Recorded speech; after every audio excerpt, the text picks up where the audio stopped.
ओंकार तू सत है, बिन तुद सब मिथियाय। जो तुद ते है उपजया, अंत तुद माहे समाय।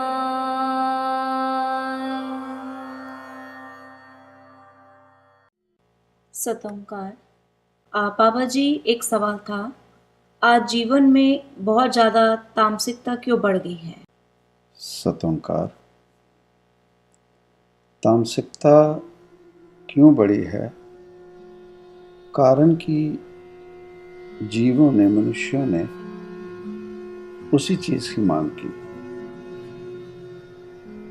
उस रब के घर में सभी वस्तुएं हैं, सात्विकता और तामसिकता।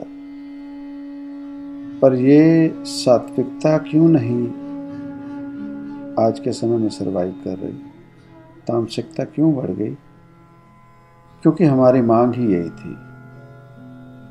हमें दबाया गया, समझाया गया मनुष्यों को, पर हमारी इच्छाएं तामसिकता की ही थी और इसीलिए आसानी से हमने तामसिकता को स्वीकार कर लिया, हमारे जीवन का हिस्सा बन गया। और इसमें कोई नई बात नहीं है। जीव जो अपने रब से मांगता है, रब उसे वही देता है। किसी शहर में एक राजा थे और राजा की एक संतान थी, एक ही बेटा था और बहुत शरीफ, बहुत अच्छा उनका बेटा था, राजकुमार। और उसकी दोस्ती एक नौकर, राजमहल में जो नौकर था, उस नौकर के बेटे से उसकी दोस्ती हो गई। हम उम्र थे, खेलने लगे, साथ में बड़े हो रहे थे।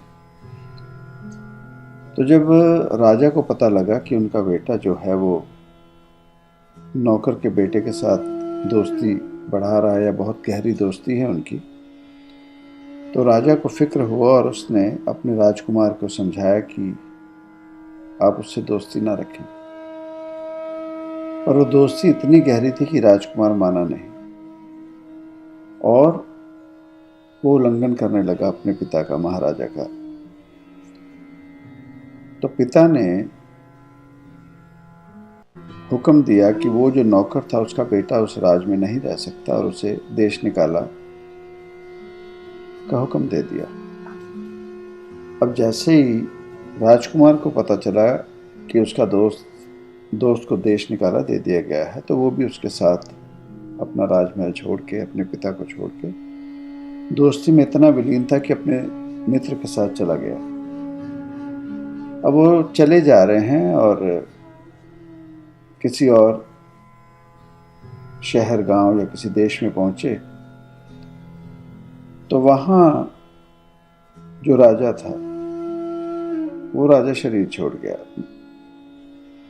अब वहां के राज के लिए उनको कोई राजा की जरूरत थी और राजा जो मर गया उसने जाने से पहले अपना गद्दी नशीन नहीं नियुक्त कर सका। तो उस देश की या शहर की एक रीत थी कि वहां का राजा कैसे चुना जाएगा। सुबह के समय, सूर्योदय से पहले, उनके राजघराने का, राजमहल का एक पक्षी होता था जिसे हम बाज कहते हैं, और उस बाज को ऊपर हवा में उड़ाया जाता था और जो जो जीव जवानी में होते थे उन्हें नीचे खड़ा कर दिया जाता था और वो पक्षी, वो बाज जिसके कंधे पर आके बैठेगा उसी को मान लिया जाता था कि वो राजा है। और वैसे ही किया गया और उस सुबह वो जो राजकुमार था वो भी उस जगह पर मौजूद था और वो जो नौकर का बेटा था वो भी वहाँ मौजूद था। और भी जीव गांव के सभी मौजूद थे जो यौवन में थे। और उस समय वो जो राजकुमार था वो उस रब को प्रार्थना करता है कि हे प्रभु, ये जो पक्षी है मेरे कंधे पर आकर बैठे और मुझे मौका मिले राज चलाने का, और मैं वो गलतियां नहीं करूंगा जो गरीब और अमीर में फ़र्क रखे और सभी के साथ इंसाफ हो। मैं वो काम करूंगा, अच्छे काम करूंगा लोगों की उन्नति के लिए। वो गलतियां नहीं करूंगा जो मेरे पिताजी ने भी गरीबों के साथ गलत व्यवहार किए। एक तरफ वो राजकुमार ये सोचता है और दूसरी तरफ वो राजकुमार का जो मित्र, वो जो उसका नौकर का बेटा, वो अपने मन में कहता है प्रभु को, हे प्रभु ऐसे करो ये पक्षी मेरे कंधे पर आकर बैठे और फिर मैं बताऊंगा कि राजा कैसे होते हैं। जिस गरीबी की वजह से मुझे बहुत कुछ सहना पड़ा, अब मैं अमीरी का आनंद लूंगा और गरीबों को बताऊंगा कि अमीर क्या होते हैं। अब ये विचारों में दोनों खड़े हैं और कुछ समय के बाद वो पक्षी जो उड़ाया गया वो बाज आकर उस नौकर के बेटे के कंधे पर आकर बैठ गया और उसे राजा नियुक्त कर दिया गया। अब वो जो राजकुमार था वो अपने दोस्त के साथ रहता था, वहीं उसके साथ राजमहल में रहने लगा। और जो उस नौकर के बेटे ने सोचा था कि राजा बनने पर मैं क्या करूंगा, तो उसने गरीबों के साथ, अपनी प्रजा के साथ दुर्व्यवहार करना शुरू किया। तो उस दुर्व्यवहार को देखकर उस राजकुमार ने उसे समझाने की कोशिश की कि देखो, आप मेरे मित्र हो और राजा हो। राजा का काम प्रजा को तंग करना नहीं होता, प्रजा की देखरेख संभाल करना राजा का फर्ज होता है। ये सुनने पर वो जो राजा बन चुका था उस जीव ने उस बात पर ध्यान नहीं दिया। दोबारा फिर राजकुमार ने उसे समझाया कि ये तो गलत कर रहा है, भगवान के घर में इस बात की सजा है। तो उस समय वो जो राजा बन चुका था वो कहने लगा कि किस भगवान की बात करते हो? भगवान वही देता है जो हमारी मर्जी होती है। अगर भगवान को चाहिए था कि अच्छा राजा हो तो वो बाज तुम्हारे कंधे पर आकर बैठना था।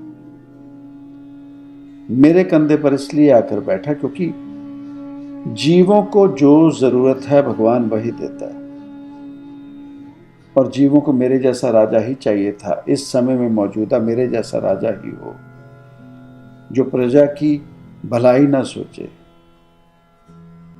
तो वो कहता है कि अब तो परेशान ना हो, ये भगवान की रजा थी। तो वही जो आपने सवाल किया कि तामसिकता क्यों बढ़ गई है, कब से ये सृष्टि बनी, सतयुग से अगर बात की जाती है, तब से जो भी महापुरुष आए, संत जन आए, रब रूप आए, उन्होंने हर एक इंसान को, जीवों को यही समझाया कि सात्विकता में रहो, तामसिकता में नहीं। पर जब से सतयुग शुरू हुआ, कलयुग आते आते वो तामसिकता बढ़ी है। ये क्यों बढ़ी? क्योंकि जीवों की जो भीतर की मांग थी वो तामसिकता थी, सात्विकता नहीं। तो अब हम जो जीवन बिता रहे हैं वो और कुछ नहीं, भगवान के घर से हमने खुद तामसिकता मानी, कारण कि हमारे बीच में तमस बढ़ गया, नरक बढ़ गया। और वो जो हमारे भीतर नरक बढ़ा, तामसिकता बढ़ी, वही हम अपने इर्द गिर्द देख रहे हैं, और वही जो हमने मांगा वो हम अपने जीवन में पाकर उसमें विलीन और खुश हैं। आज 100 में से 100 जीव, कोई एक आधा जीव होगा जिसे इन चीज़ों को देखकर परेशानी आती होगी, नहीं तो जो भी जीव हैं जैसे भी हालात में उसमें उन्हें सुख मिल रहा है, और हर एक जीव उस हालात में खुश है।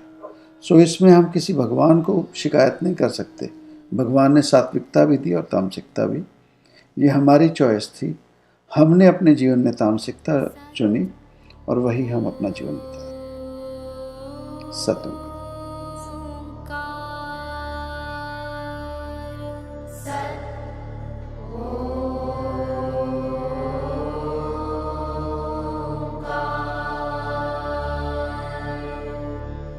सत् ओ